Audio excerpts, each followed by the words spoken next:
बिस्मिल्लाहिर्रहमानिर्रहीम। आज हमारे साथ प्रोग्राम में शरीक हैं सुमेरा शाही साहिबा, जो मुस्लिम लीग काफ की जॉइंट सेक्रेटरी हैं। मैं इन्हें वेलकम करता हूँ।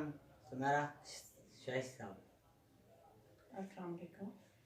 बताइएगा, इस वक्त मौलाना साहब का जो धरना चल रहा है कि उसका नताइज क्या निकलेंगे?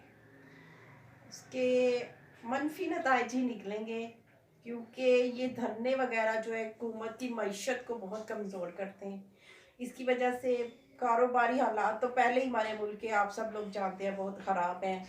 इस तरह के धरने सियासी तौर पे होने नहीं चाहिए। अगर जो भी किसी को कोई मसला है, कुछ भी है, वो मजाकरात करने चाहिए हुकूमत के साथ, ताकि मसाइल को सही तरीके से हल किया जा सके। ये धरने देना, किसी पे ज़बरदस्ती करना और ये सब भी अच्छा नहीं है। और चौधरी साहब भी गए हैं, उन्होंने भी मुज़ाकरात की है और इंशाल्लाह उम्मीद तो है कि कोई अच्छे रिजल्ट पॉजिटिव निकल आएंगे।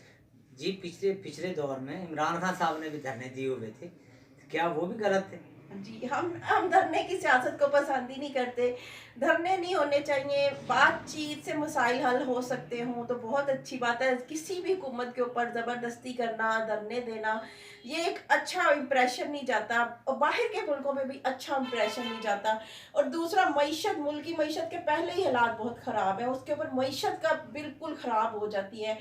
इतने लोग, मैं अगले दिन यूनिवर्सिटी गई तो वहाँ एक बच्चा बहुत लाइक, उसने बाहर से डेलीगेशन मंगवाए हुए थे अंग्रेज सारे, तो वो ऊपर से धरना शुरू हो गया। वो इतना, उससे करोड़ों का बिजनेस पाकिस्तान में ला रहा था। वो अब जो बाहर के लोग थे वो तो पहले ही डरते हैं, वो अपने होटलों से बाहर नहीं आ रहे थे धरने की वजह से। तो इस तरह के बहुत से मसाइल के आवाम को बर्दाश्त करने पड़ते हैं इन धरनों की वजह से। देखिए, जब तक धरने ना हो तो हुकूमत भी तो बात नहीं सुनती ना। बात तो ये है ना, हुकूमत बात सुने लोगों की। हुकूमत तो सुनती है, लेकिन एक बंदा सिलेक्ट होकर आया है, वोटों के जरिए आया। वो आप मैं यहाँ की बात नहीं कर रहा, मैं पाकिस्तान की तारीख की बात करता हूँ। जब तक धरने मुजाहरे ना हो, कोई बंदे को असर ही नहीं होता।